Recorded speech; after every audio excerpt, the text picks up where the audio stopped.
So I really wanted to ask you, because very often what I am noticing is that there is still a lot of what I'd call very superficial judgments that come from you. Like there are some things, if you watch, for myself also, I'll tell you, I can watch any program.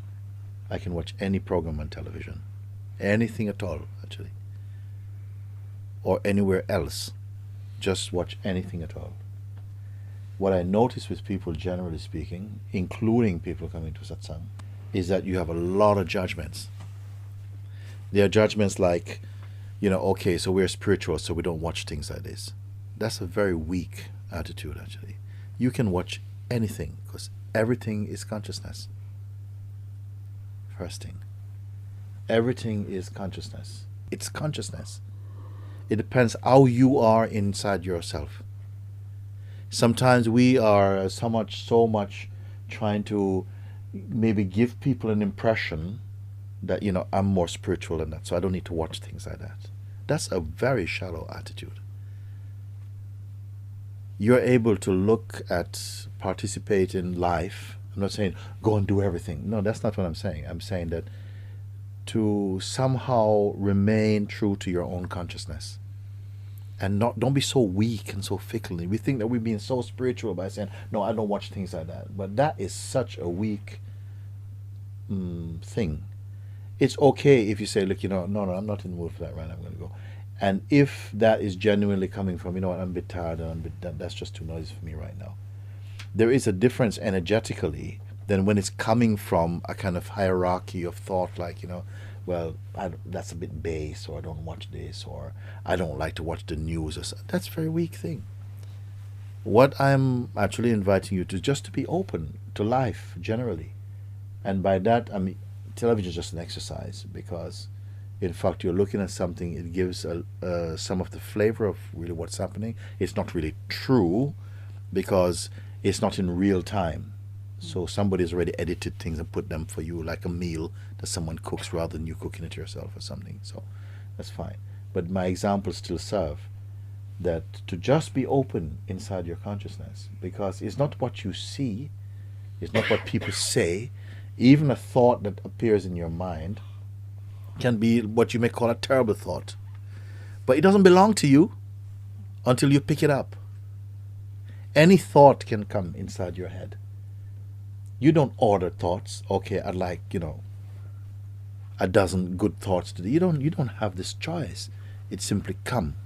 Things come into your mind. And then it's how you react with that. Whether you then pick that up and roll it into a story, then you start to participate, and then you can say you're thinking about something. So if you just allow, that can come, but somehow you don't engage with that, because that's something discerns energetically first, not just from the mind, because the mind normally is not so much discerning things energetically. It kind of somehow is using all types of little techniques about what you learn and your conditioning, so you're judging from conditioning. When something arises energetically, there's something very light about it. It's not heavy, it doesn't carry this strong psychological smell about it.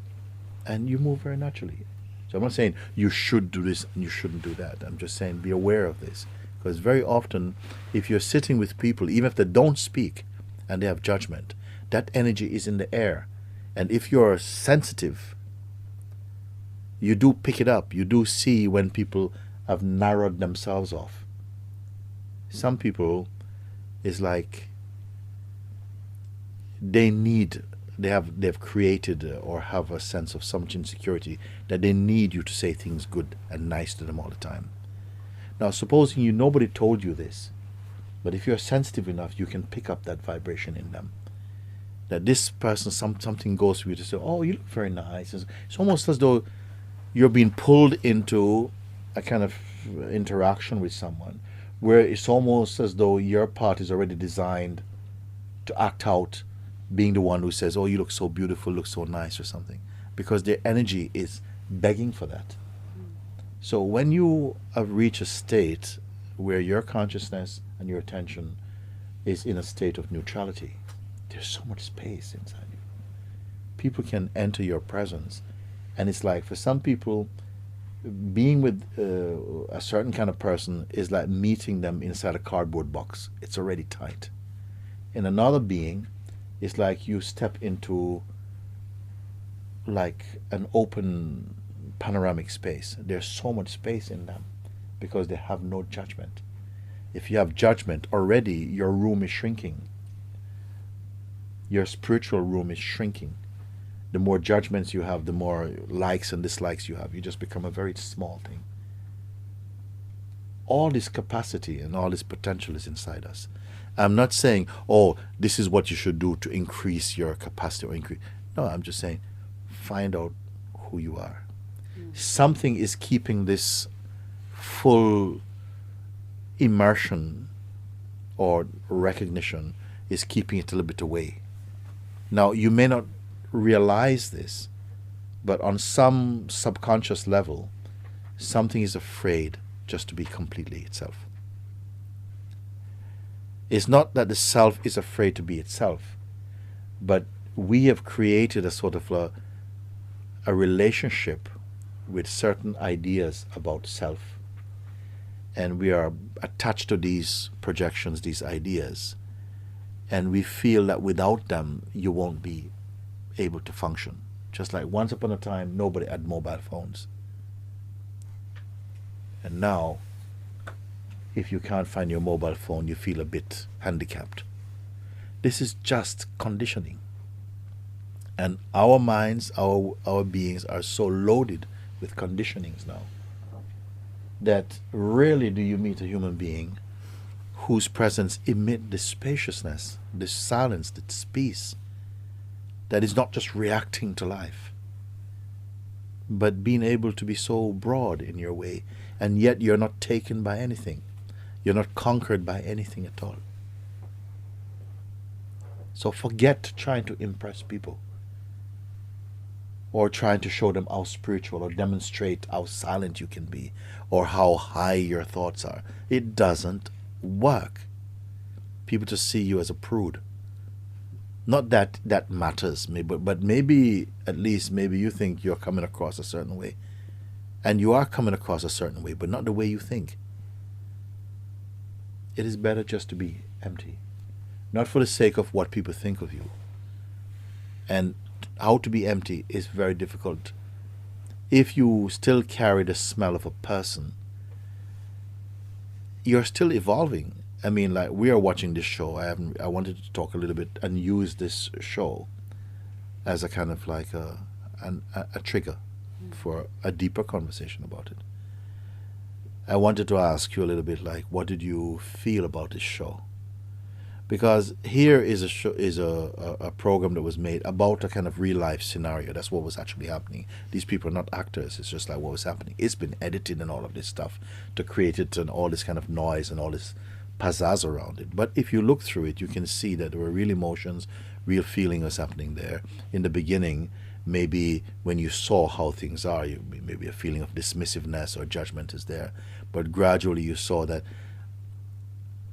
a purer state of consciousness was being introduced to the people, and there was an elevation there. There was something that hindered on a higher state of looking. This is still within consciousness. And the people may become happier in their way of working together. But did they attain any freedom, real freedom? You see. And we can look at these programs and life generally and draw so much power from real understanding about human nature and feel so much true emotion about it also. It's nothing to say, oh, you know, that's just they're all a joke. It's nothing, I shouldn't put any feeling. You can feel all these things with people and still never lose your inner composure. Not that you are composing yourself, but that calmness that comes with realizing the self. So sometimes when I'm with people in satsang, some of you, I feel very weak, I have to say. Some people very weak. It's like you have to be careful what you say, because they're a little bit like, you're like little delicate flowers. I don't know if you're really like that. I don't really believe, well, of course I know you as the self are not like that. But what you're putting out of yourself is very weak, very often. And not as weak as we see sometimes in around. but there's still this tendency. And when I watch television with everybody and we look, and I see and feel the energy of how you perceive and respond to things, I think you can do without that. It would be almost as though the television is playing to an empty room, but still there's watching, and still there's feeling, and still there's a kind of joy, and still there's there's feeling there, but it's not personal. It's not like personal. It's like the feelings of consciousness. But still, there's too much person. Once I remember coming into a room and people were talking. I says, listen, there's too many people here. There's too many people. I was in this room actually. There's too many people here, and everybody started to leave. I said, no. There's too much people here. I want there to be presence here. If there's presence here, we can have we can have at least another 3 times the amount of people here, and it will still be a very shanty place. But if you're going to be a person here, maybe one person, everybody wants to go to sleep after, just can't take the energy of this one person.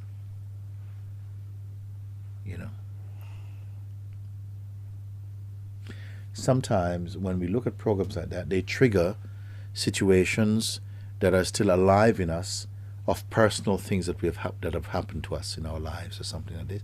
And maybe a part of that is still reacting inside your mind or something. I don't know, if like this. Or if it is just a kind of habit and behavior and what you expect.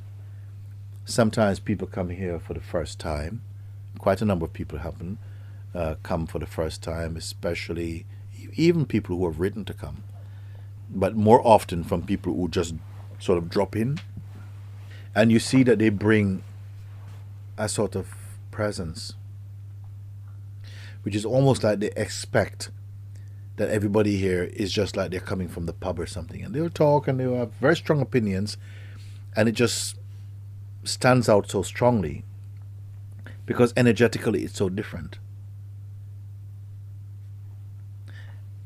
If you're following my pointing, you should be able to be in any company, not because I choose to be in this, but simply because life places you wherever you are. And internally, you're just the same. Whoever you're speaking with, you don't have to be speaking with spiritual people, whatever that means. You may find that everything is a spirit, just functioning in different ways. You don't judge, you just find that everywhere you are, you somehow find your balance is there with you. So I don't want to separate what you may call spiritual teaching and spiritual practice from just the life, because you'll be robbing yourself of an opportunity. Actually, I'm not different in any situation. Outwardly, maybe something, if I'm in Jamaica, maybe I speak more Jamaican or something, or whatever. But I'm no different from who I am inside. I'm not different. On the outside, your life can be like a chameleon in one way. But you're not being a chameleon. It's just somehow something adapts through the consciousness very naturally. But internally, you're the same, consistent. But not you being consistent, just the consistency is there. Does that need practice? That needs understanding and recognition, realization of the self. That's what you're here for. We're not here on kind of behavior therapy or something, but to realize and to be awake to ourselves. But when I hear and I see people say, yeah, and I say, but really, you guys have had a fiesta of satsang, because you're in that environment constantly, and perhaps maybe in some cases just taken for granted. It is possible that there are people who probably spend 1/100th of the time you've spent and make 10 times the opportunity of it than you do. Sometimes too much is available. It's not how much satsang you get, it's how well you follow through with things and come to that understanding.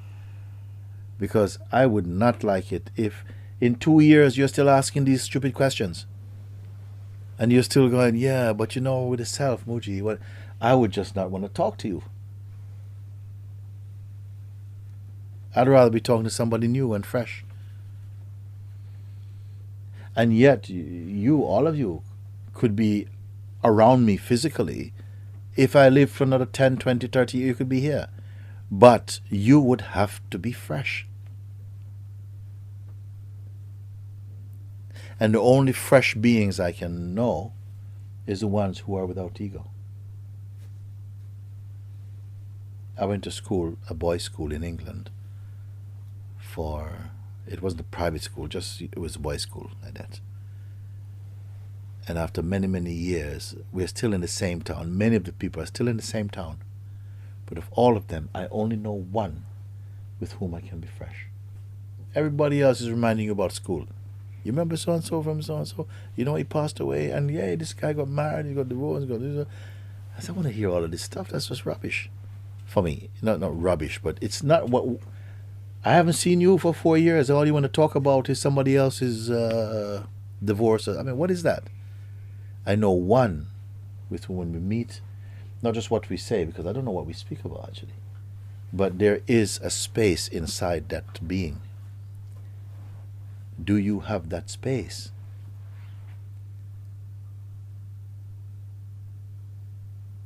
You shouldn't have to be around spiritual people to be recognized as being spiritual. You can just be yourself anywhere you are. If you are true, people do come to you and speak with you, because it's not people who are responding to you; it's their presence is responding to you. Because in being in the presence of presence, it stirs up their own presence. It awakens them to their own consciousness. More than if we are so saturated with personhood. Everybody's relating to personhood. It's the common language of the world today. Personhood. To meet a human being, let's put it like this, who is without this personhood. At least it might be there, but it's just vague, like I talk about seeing the moon when the sun is present. The activity of moon, you're not noticing moonlight when the sun is here. To meet someone who is really empty of that. And why not you? Empty of that. And you can have a conversation that is pure. An exchange that is truly, let's say, truly human and truly divine in a way. Because you can somehow feel the heart of the beings. Something guides you into the heart of the being, where you can really commune. You see? So don't waste your time. You want to waste your time? Waste it somewhere else. The majority of beings that we encounter somehow seem to be in the state where there's investment or a kind of unconsciousness with really that type of habit of just talking rubbish.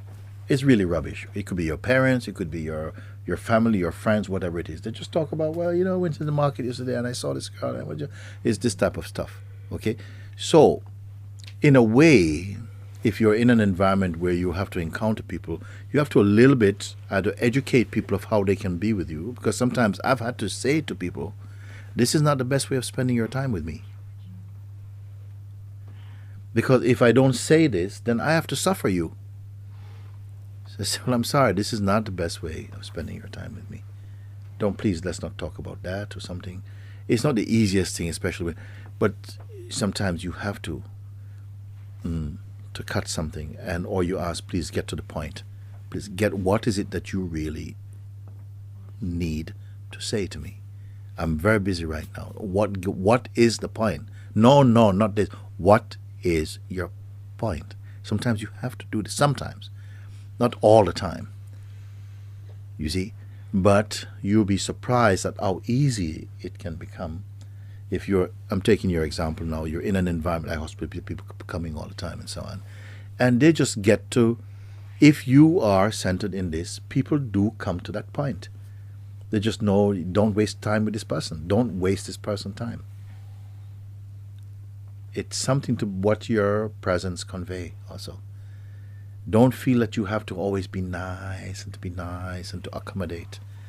You see, because in fact, it doesn't serve them, it doesn't serve you. You can say, without being rude, you say, listen, I'm sorry, but you are going on a bit and I'm very busy right now. So is there something you want to say, or should I just leave it like this? You find your way to do it. Being nice is not being nice. Being nice is not being nice. Sometimes not being true. We put too much emphasis on that, social custom and so on. And I'm not saying it's not easy when you see so much and you have a feeling for people. So sometimes you cannot get away. Someone will corner you and you're just not able to get away. And that can be an important lesson also, to just surrender to that moment and let it be, because you cannot go around just keep chopping off arms and legs. You have to sometimes just hold your ground and say, okay, fine, it's meant to be like that, and this lesson is really for me here, and let it go. And when you leave it, you don't carry it. Just let things stay where they happen. Leave them there, and move on sometime. But what I want to say here is, don't allow yourself to bring in a kind of social energy around yourself. Not here. Because if you do this here, you stand no chance outside. There has to be a place, there has to be some, I would like to say that every human being ought to, but I don't really mean that seriously. I'm just saying in that kind of fantasy way. Should have a place that they totally respect, or a group of people, or somebody that you totally respect, who can speak to you clearly and speak to your heart about something. If you don't have that, you are very poor. And equally, you should really, the chance you have to really come home fully to your own inner nature. Don't waste any time.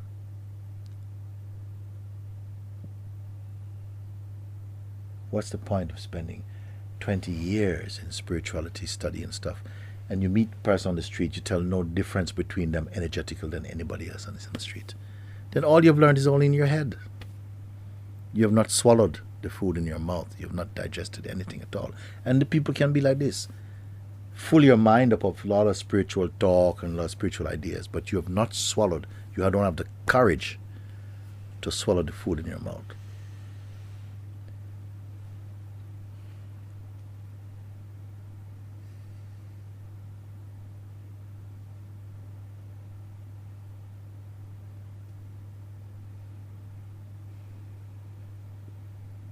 Don't get emotionally tied up with people.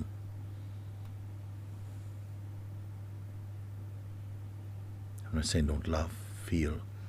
But Mooji, sometimes when you are with certain people, when you are too much yourself and really honest in what you speak out, they can get very angry with you. Or I'm glad you say that, so I can explain and clarify what I'm speaking more for you. I am not telling you you should go out and be like this and be like that. What I'm telling you is to know yourself, because yourself, as you are, is the wisest. You're going to be wiser than any person who have studied these things. And I tell you why. Because you're not trying to change people. You will come in somehow and meet situation at the appropriate level. If someone's capacity is only at this much, you meet them for the first time and something is already behaving in that synchronicity with them. It's not, oh yes, I must try and really be truthful to you and say. It's very different from this. And I really want this heard. I can't convey always everything I'm saying so precisely, but I'm speaking for myself. If I go into to take my car into the mechanics or whatever it is, and they have a certain kind of level of speaking, I don't have to, I'm not there to teach them truth. I'm here to fix my car. I'm here to fix my car. And when is it so and so? Oh, okay, fine. If there is an opening, mysteriously, something speak, then I'll come from this place. I'm not here to change the world. I don't want to come and change the world. But I don't speak about that. I just think about, I have to be with my family very close for the next time, because I can't. It's just a practical thing. I have to live there. Yeah. So sometimes there will be buttons pushed. When was the last time you were there with them? Last time when I came back from India with my shaved head. Yeah. So that was how long ago? 3 months? That was last February. Last February. Yeah. So you're carrying a frozen image of them. No, I'm not saying that's not true. They may be very much what you expect. You understand? But you are different. I'll tell you. That's what makes the difference, is not whether they change, but that you yourself have changed more deeply. Doesn't matter what other people, how they may be, but you become more intelligent, more wise, more loving, more kind, more open, more compassionate somehow inside your being. Without any practice, somehow you just find yourself in a situation and free fall. You'll know somehow in the moment how you behave with them. You'll know whether someone seemed to press a button and the old mind says, well, just tell them this. And something just says no. And put your arm around someone and say, anyway, last time I saw you, you were so and so on, you look so much more, whatever it is. You find a way. Because you know what? People often, they don't know really what they feel. What they really feel. What they feel. You know, you can speak with someone, and just the way in which you communicate with them, and also that things don't go so deep. You feel all kind of reactions, all kind of directions that you could go, but you just stay empty. And if nothing comes, you stay like this. If you're very insecure about it, it may trigger someone saying, "Are you okay? You don't look so well. You seem very worried, darling," and stuff like this. And you may think, who the hell are you to tell me I'm worried? I'm very spiritual. I'm more spiritual than you. You're the one who should be worried. You may get into this type of fight inside. But it's not going to happen. It's not going to happen. Is it? Hope not.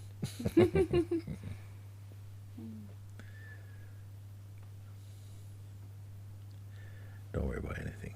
Yeah. Don't sometimes anything. this I can see that my mind already is projecting situations when I come back, what they are going to say to me and how they are. Then there's no greater preparation than being empty. yeah. When we are empty and things on the outside come bursting in. When they come bursting in. When you're empty and things from the outside, so to speak, come bursting in, you'll find that they have a lot of space in you for them to burst in and still not be troubled. Let them burst in. Let there be a tsunami happen inside and see what happens. If you somehow recognize your true position as only the awareness in which all these things are playing, no trouble will come to you.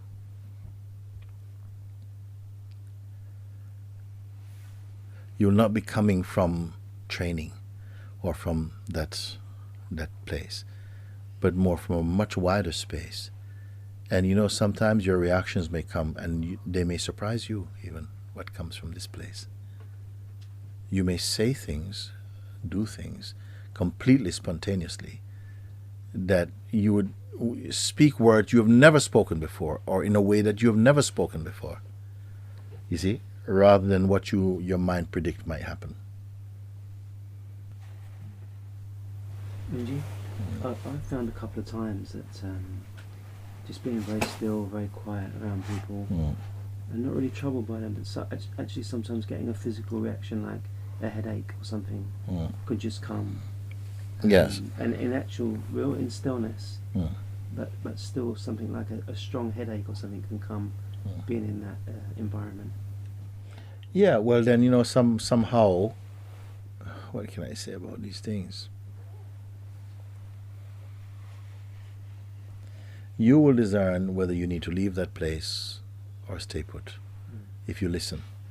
You can say, if you exercise the kind of personal identity, you may feel like, well, yeah, I can make a choice. I can just leave, and you may leave.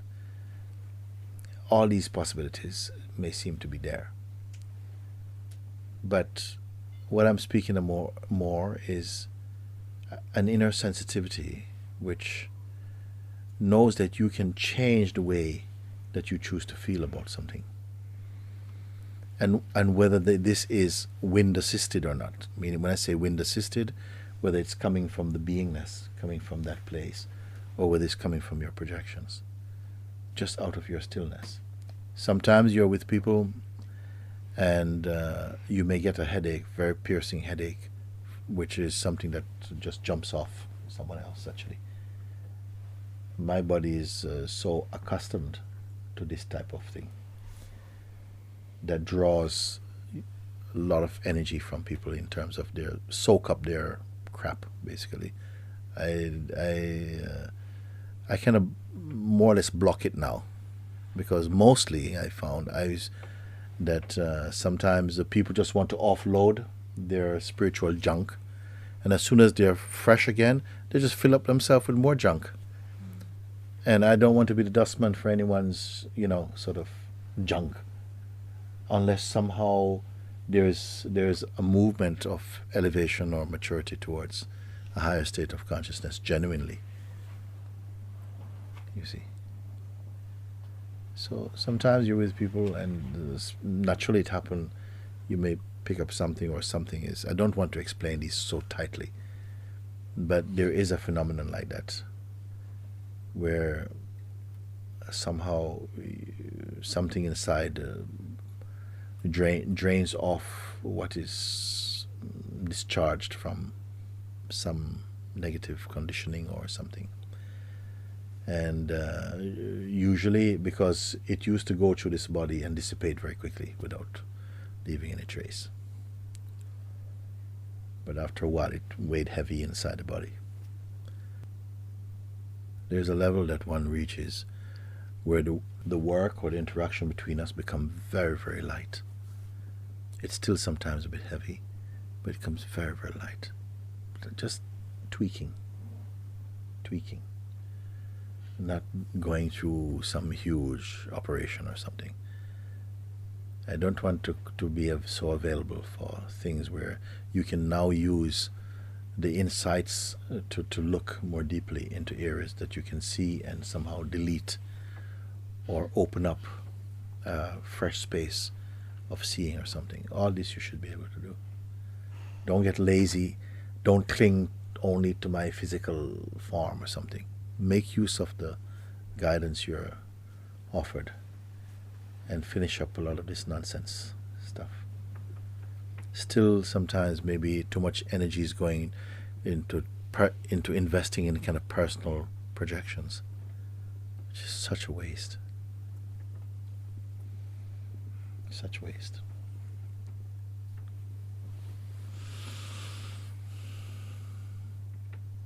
I don't really want to talk so much about this, because it's a lower stage of interaction. To keep asking little, what I call small time questions. Oh, if this thing happened, and what should I do? Or if, what happens when this happens? Or this is small change. Small change question. If you want to ask a question, ask something that challenges your own self. Ask a question like, this is the only chance you're going to have to ask a question, and that you must find the answer to this today. When I meet people like this, something is just magical. Or that the consciousness is so pleased, so delighted with your company, that everything it passes up is like it's a jackpot of spiritual insight. But I don't meet so much. Some rare time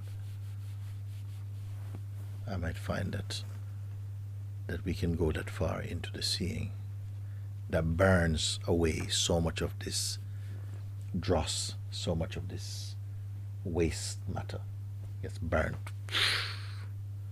like that. What happened in my own case? What happened? I was touched so profoundly, and I am not the only one. Many people have experienced these things. But it was so tremendous, the impact on me, that I just walked out of myself. I walked out of my life, out of the life in here, if you understand what I mean by that.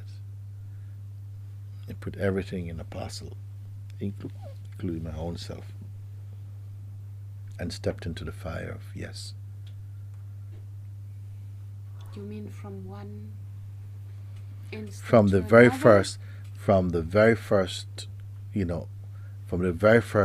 burst of the impact of this seeing that took place, my heart was completely open to yes, because I felt so powerfully that this was not a creation of my mind. I never had these kind of concepts until I started to meet people who talk so much about their mind. It's a big habit, a very bad habit, to keep talking about your mind. My mind says this and my mind said that. As I said before, in my culture growing up, if somebody spoke like how we speak and say, oh, my mind is saying these things to my saying that, people don't have this concept of mind. What they just say that it's the devil, basically. What you call so comfortably the mind, they just regard as the devil. They say, you got your devil in your head. It wouldn't be such a cool term to use. Oh, my mind is going like this, my mind. People just think, well, you should be in a mental asylum or something, if you like that. It's a habit to speak like this. So I had no doubt in my heart that what had taken place was the higher consciousness, was from God itself. There was no doubt about it. And it was so pure.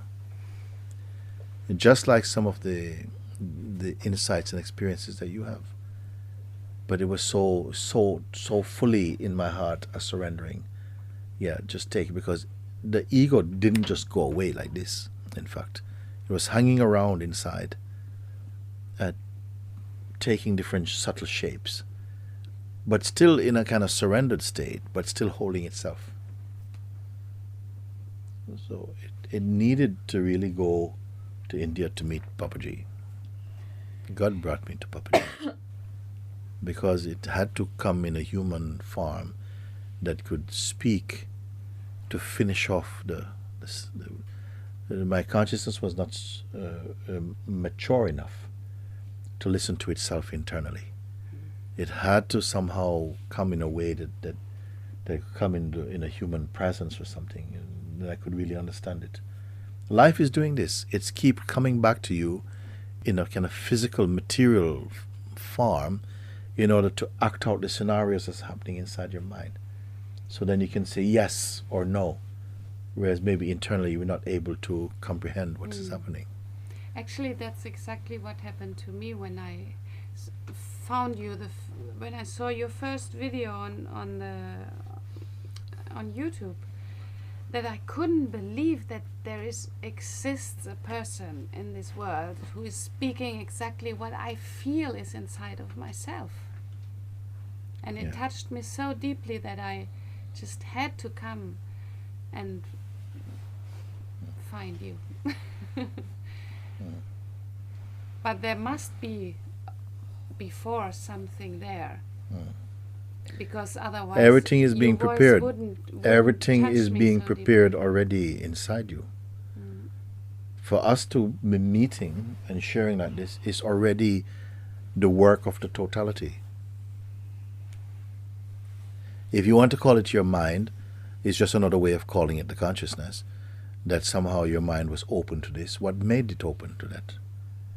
Why is not your aunt or your cousins here? Because it's open inside this body. The consciousness functioning inside this body is somehow attuned enough to that vibration to say it is attracted to it.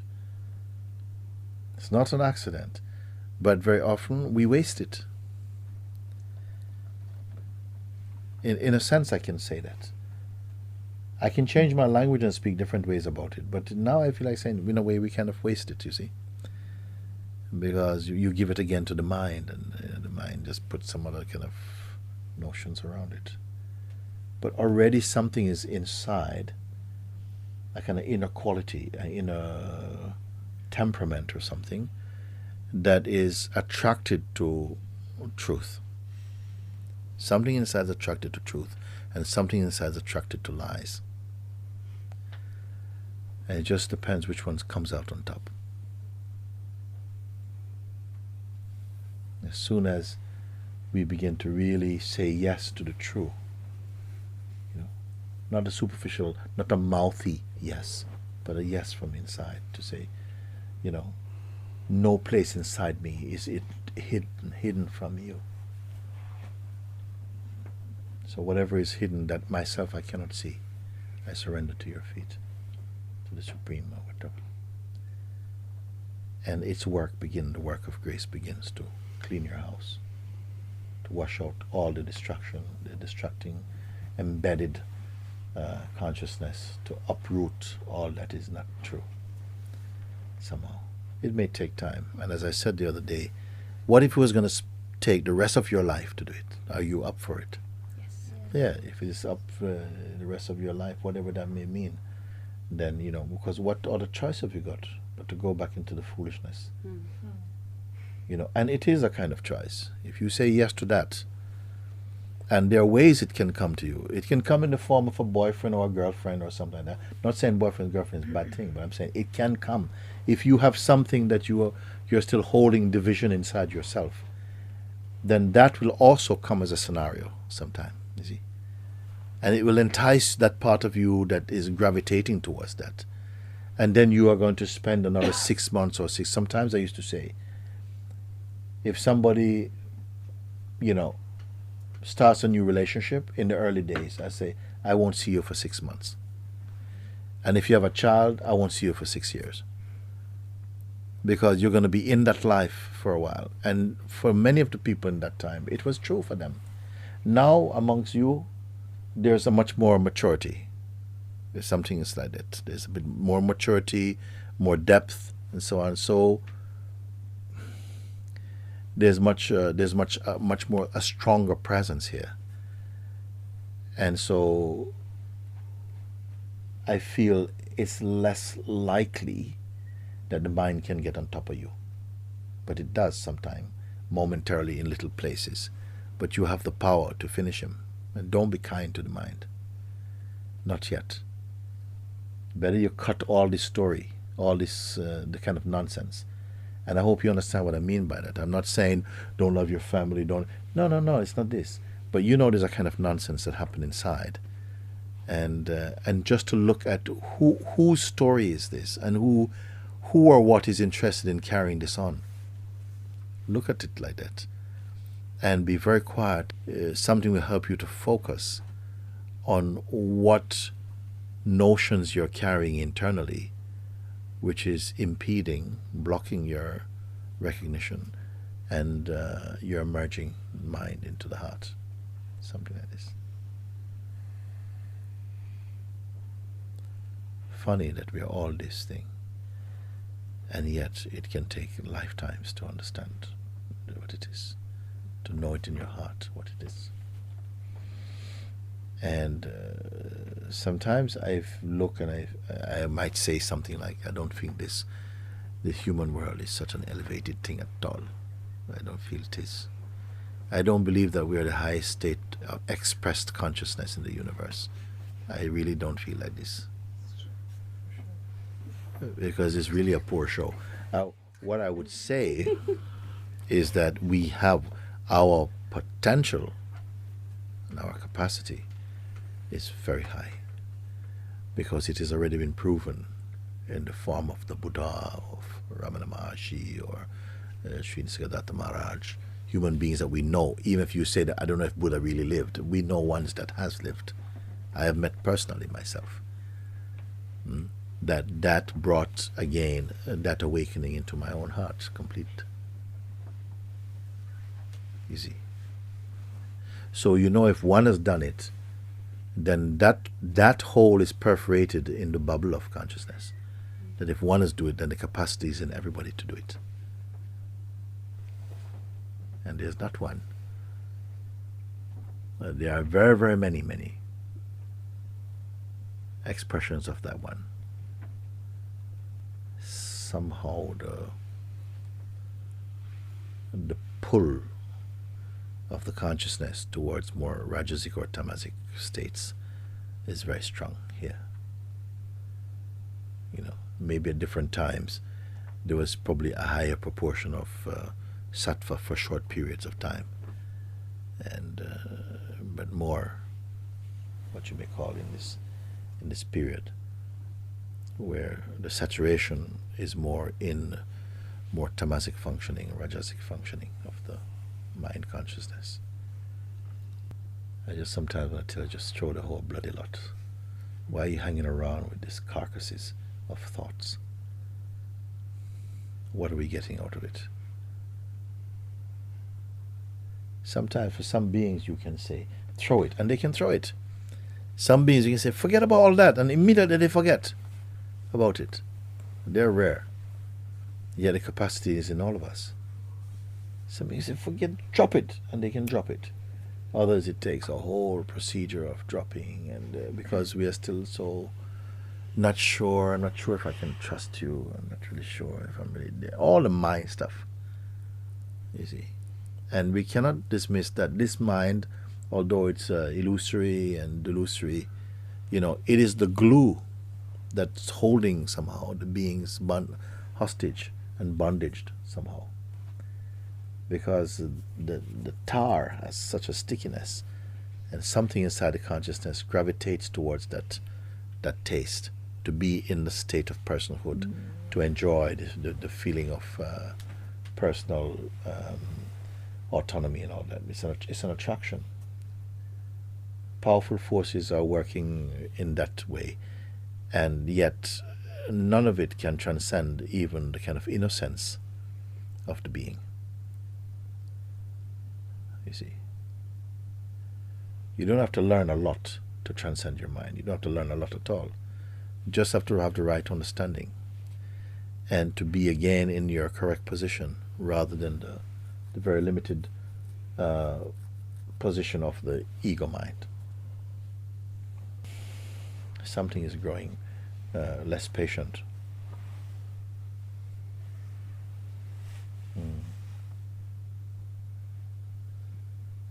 And it's good, you know, because always the consciousness in its dynamic expression will be changing. Here also it's changing. Sometimes it's been such a stretched patience for things, and now I'm getting very impatient.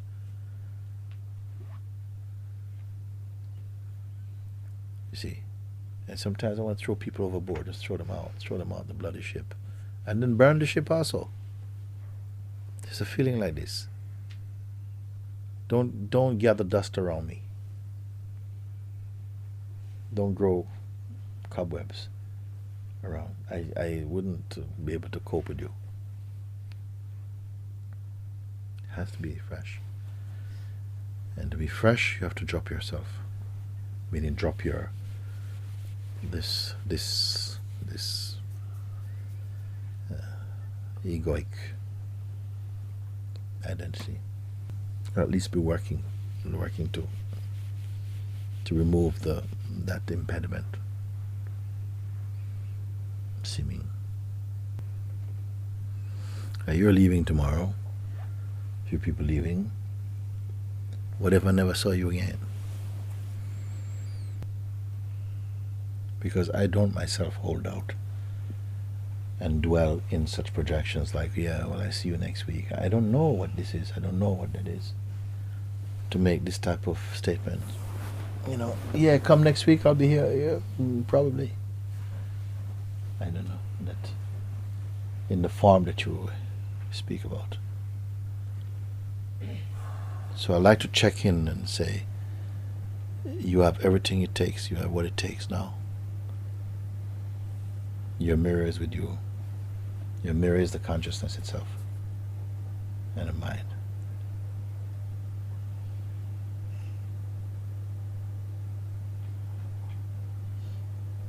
Or are you going to be another Lakshman who has to come back over and over again?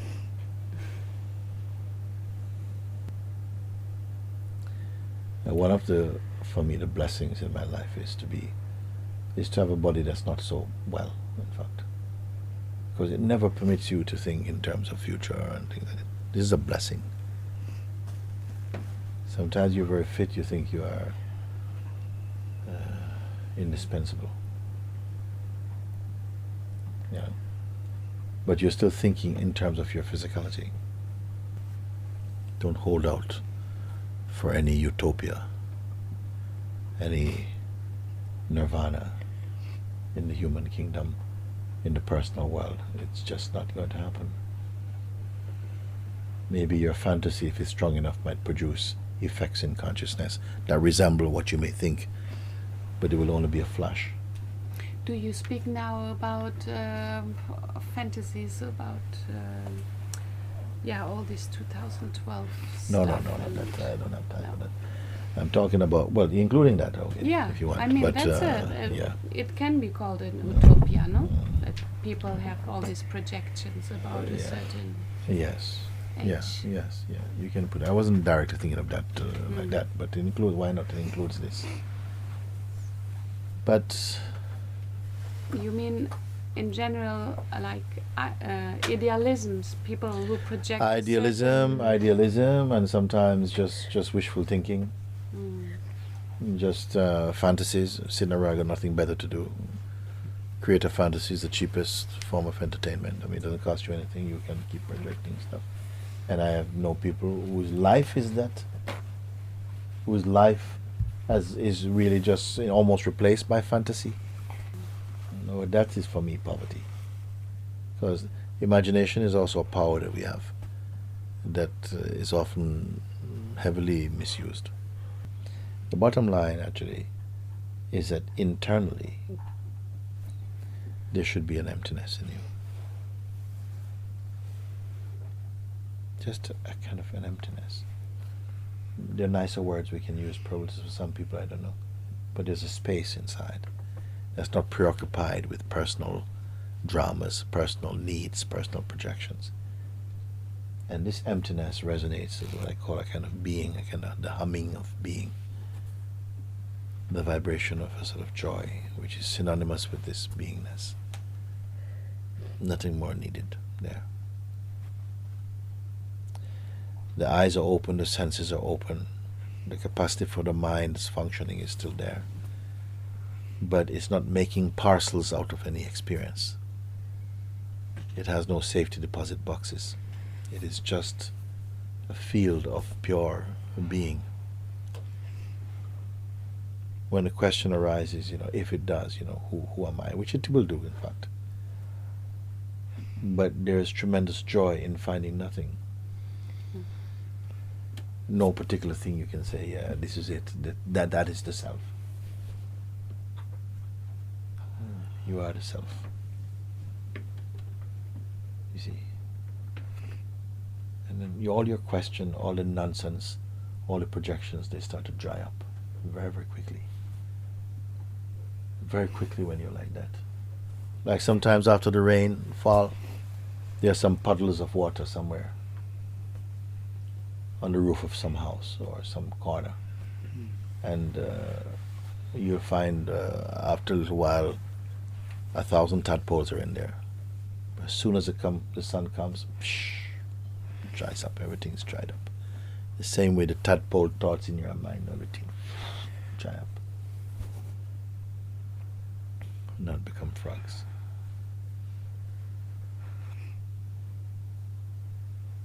I like to meet people who can make big steps.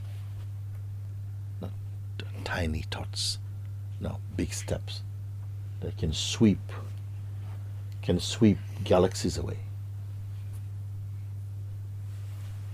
I like to meet that mind that can sweep aside galaxies of concepts. Not little tiny, oh, you know what did happen if this, no, I say, please go to bed. Bring someone who is able to sweep aside galaxies of concepts. And come quickly to that thing. After so many years of talking, you know, handfuls of people are coming into that, seeing why. What is your future? Something burning.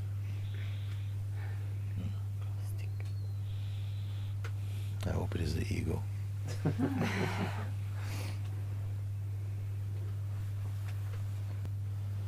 The self does not need any encouragement. If you come here and you begin to appreciate somehow your family, see them in a new light, appreciate, because something is large enough now inside you to not have to defend.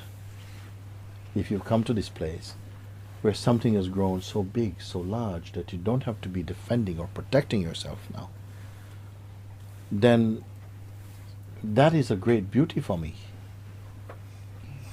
And if there is something inside that says, well, I really feel something, but I'm really afraid to really go there because maybe I might go there and I feel now an appreciation for my family, but then maybe I might go, not talking about you, I'm talking about generally now. I go back and then somehow something is afraid I might just get captured in that life.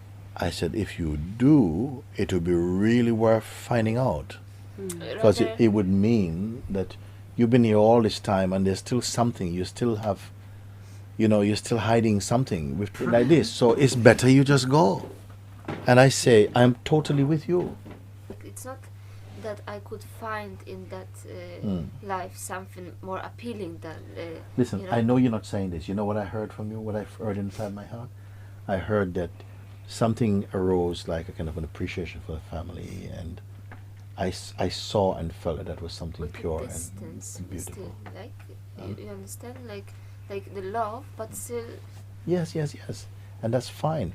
And that distance, in a way, you may say, which I'd rather, I probably can use the word detachment to a certain way. That's a healthy thing in life anyhow. And it's not even that you're doing that, I want to keep distance. It's not even that. It's just naturally there. If you have followed my guidance into internally, that is just part of what is present in you. There is a natural feeling of detachment. Don't be afraid of detachment. Detachment is not indifference. Detachment is not hatred. It's not having no feeling. It is something more purer. It's a wisdom is there. There's a beauty. It's got infinitely more potential of expression than merely identification with a need or anything like this. So that is something that is just present with you, and I'm happy to find out, because that I feel that trust towards you, that somehow it's in you to do this. I saw it and felt it great thing, and I totally support you in every way that you can think to go. And if it is that you go back and somehow whatever comes, I just feel that you are fine. It's like this, like I'm being afraid to become weak again. Yes, this is why I'd like you to go and find out if this happens. I want to go and see if you find I have out. to say, I also had this fear, like 1 or 2 months ago. I had a very, very, very strong fear of being pulled away from here and getting completely lost again in this world and not taking my opportunity to awaken and just lose it all again. No? But now I don't know, something has completely changed. I feel now when I'm going to leave, there is such a security inside of me that I know there is nothing that can pull me away This is a great finding. from this. This is a great finding. And even, you don't even, and now you're saying it, you express it once, you don't even have to be saying it over and over again. You just, somehow it is known inside, there you go. You don't have to say, you don't know how your heart is going to behave, but you're not worried at all about it. Why should you be? You don't, because that vulnerability, that sense of the person might be gone. It might be gone, but there's a kind of memory that you're not quite sure if the memory is the experience. You see? I give you an example of what happened, and I've shared with some of you already. Where should I pick it up? My mother, for instance. We had a strained relationship for a while, especially when this change took place for me. And, at first she thought I was just a Christian, and it was good. It was a good thing, because she wants all her children to be Christian, naturally. It's understandable. But something else was it's not something else. It's just... it was taking a different form. I started to grow my hair and started to feel all these things, and she was saying, "Whoa, what is that?" And she had her own troubles with it. I had a very, very intense experience with my mother, where I felt that she deeply misjudged me. She had asked me to read. I have to tell you this part. She had asked me to read this part of the Bible, and I kind of read it because we were used to doing that, but it hadn't happened for many years, and then. Somehow, I was leaving to go back up to my room, running up the stairs, and about the fourth step, going to the fifth step, it suddenly hit me like, whoa, that isn't innocent what she asked me to do. But I didn't, in the flash of a second, it just I saw the whole thing. That it's a hoax. She was trying to send a message to me. Using the Bible, it was like cheap trick. Anyhow, I was running up and something went like, whoa. And it was such a powerful rage entered my heart, and I felt, I came back downstairs and I went to her and I said, why did you ask me to read this particular thing? And then she said, well, she started to mumble and fumble about and stuff. And I said, why did you ask this? She said, well, I just don't know what's going on with your life. I see you, sort of like all these people around you. I don't like the way, all this type of stuff, and it was so powerful.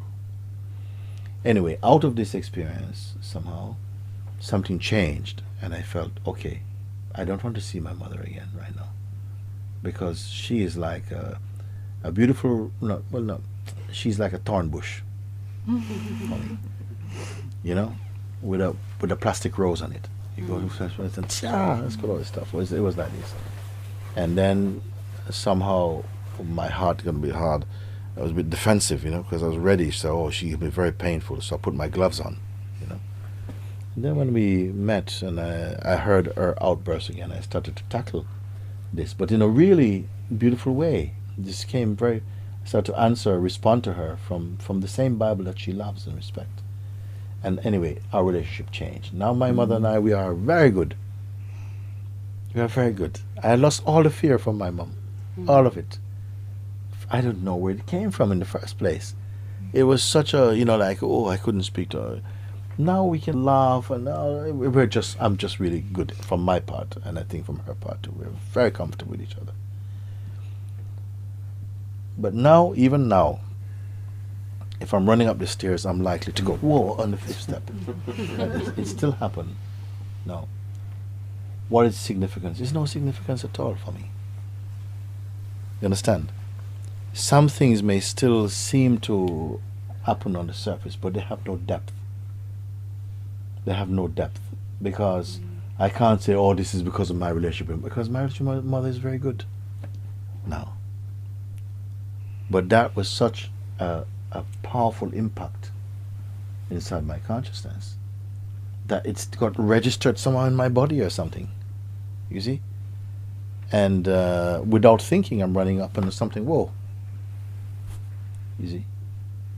Do I need to work on that? Not at all. What is there to work on? Nothing at all. Do you need to work on something to try to remove this? Remove this kind of this message inside my body or my DNA? No, it's nothing. I'm not this DNA. I'm not this body. I'm not this behavior. You see? So don't waste energy trying to get rid of the wrong thing.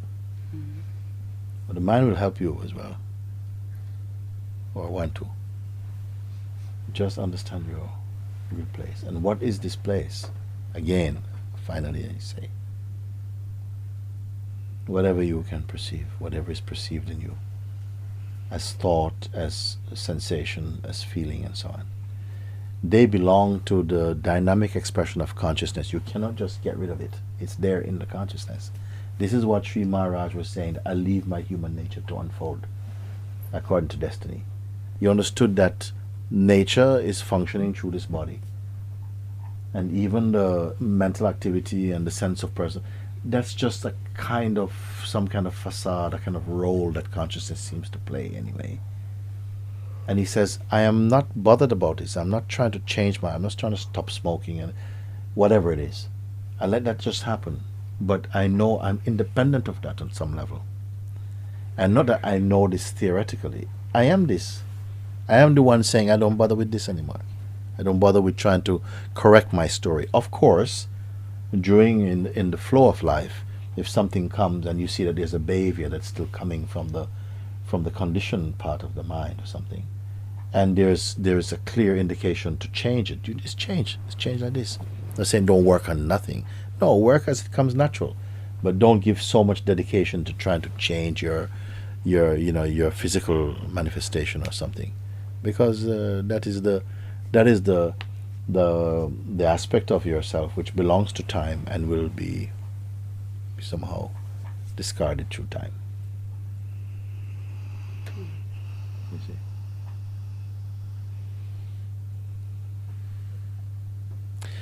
Sometimes you feel like your life is coming up to the edge of a waterfall.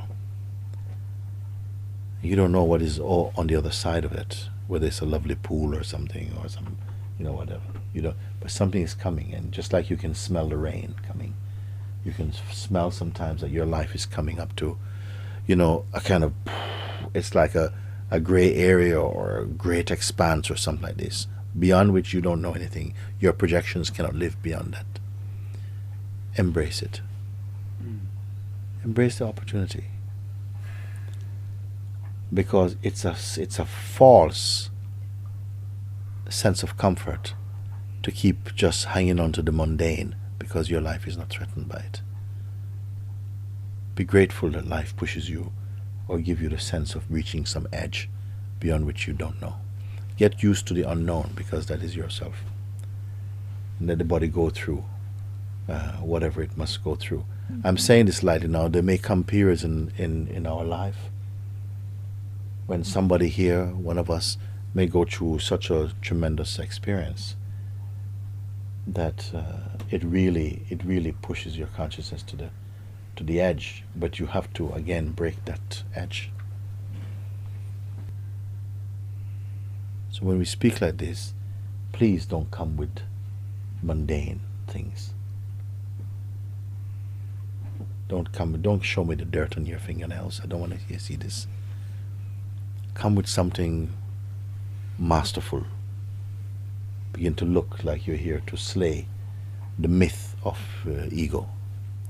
Don't come with little stories and stuff. And that's just really not belonging here. Because it is like asking, you want to open this box and this lock and this lock and this lock, and I'm giving you a master key to open all the locks, and you tell me, no, but this key is too big, it doesn't fit my... So you're never going to grow up. Never going to grow. It's like you grow old, but you don't grow up. You're just staying in the same little pond. I want to feel your immensity, not your littleness, but the immensity.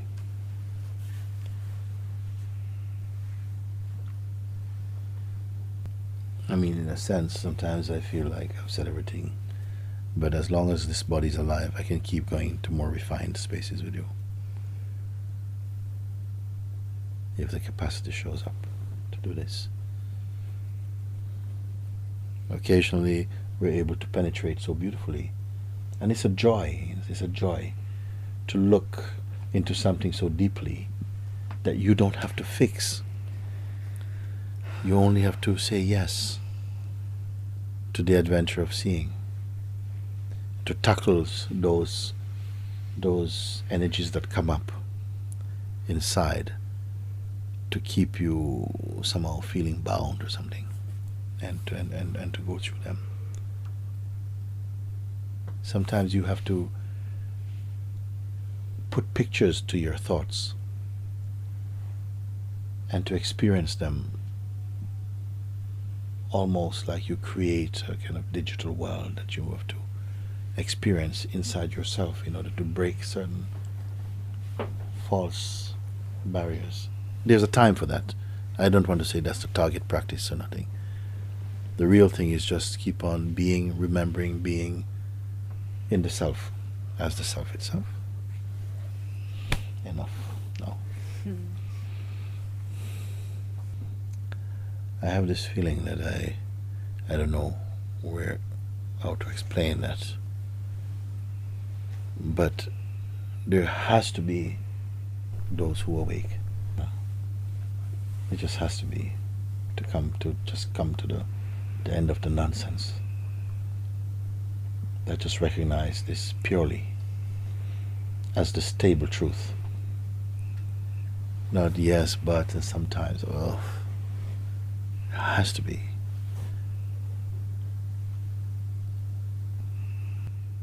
The idea that you may turn out to be spiritual hippies, reminiscing about the good old days at Sahaja, it used to be, that just feels so boring for me.